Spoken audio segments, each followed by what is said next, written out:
Morning. Let's go to the earthquakes where Cascadia trembled for a good portion of the day as numerous above-average events struck the region.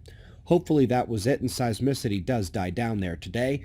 Also noteworthy the activity that we had in Central America. Moving on to snow in the week of Christmas and whether it's increasing or decreasing compared to historical records. Blue is more snow in the last 40 years compared to before. Brown is less snow, and they have the full northern hemisphere map as well at the article linked below. A bit of aesthetic beauty before we dive hard into the science. This is a sprite, and for those who don't know, these hard-to-spot lightning toppers are one of the key signals of the completion of a global electric circuit. The energy from the ionosphere travels down in fair weather, accumulates, discharges, and bursts back up to hit that ionosphere. It's a critical hint about the real driving forces in our weather as well. And with that, let me go to Rice where they're doing new modeling of Earth's magnetic field interacting with the solar wind, but specifically the curlback on the night side. Now, as we watch, let me briefly address the new viewers who nearly lost it yesterday in the comment section over the climate comments in the video. Humans need to stop polluting the water, soil, and air because it poisons us, but it has almost nothing to do with the climate. Just because the news hasn't mentioned the scientific coup ongoing doesn't mean it isn't real, and we've been waiting for it. Princeton, Harvard, Yale, the UN IPCC itself, NASA, and as we saw yesterday, the AGU, the #1 geophysics group in the country, if not the world. All driving focus on the sun, and it's all because the UN has finally lifted their 40-year exile sentence of solar particle forcing and will allow it into the game in the future. It has been more than 2 years since they gave us the data set, and not one study using it has published a claim of human-caused climate change.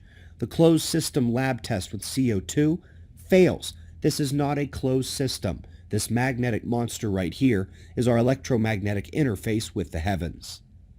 And so we take a little blast into the past to find one of the key papers from last year, one of the key papers from our book, and a good example of irradiance versus particles is the electrodynamics in the nearly zero current effect of solar flaring irradiance on the atmosphere, while proton storms were shown to cause a 10 volts per meter spike in the circuit. Spread over the globe, that's a lot of juice. I want to give a nod to a student in Europe who managed to get professors to approve a thesis on proton climate forcing from solar particles. This would have never happened 10 years ago. I have also linked 2 good news articles on the topic. The first showing how these predictions of climate future are totally nonsense. Even the UN says so. They strictly condemn these forecasts of doom, and you can read about why they condemn climate extremism in the second article. The short version is that they're not reality. They are mostly guesswork. They're intended to be a scenario, not a forecast or prediction, and those are different things. By the way, Roger here, author of the article, pretty sure this guy's dad is indeed one of the heroes of this community. He saw this climate thinking shift 10 years ago and has not been shy about it one bit. Quick little roundup here. We got a study on oxygen nuclei, cosmic ray hits, and cardiac function, where they are noticing moderate effects. It is part of a larger suite that will test carbon, helium, iron, a number of other high-energy cosmic rays to see if there are differences in the health effects they cause. Now, that is minutia. We're also finding highly peculiar and high-velocity anomalous stellar motions in the galaxy.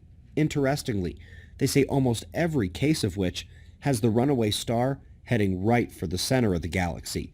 And speaking of the galaxy, the solar system, looking up into the heavens, we've done now dozens of examinations of Earth's changes, Earth's magnetic.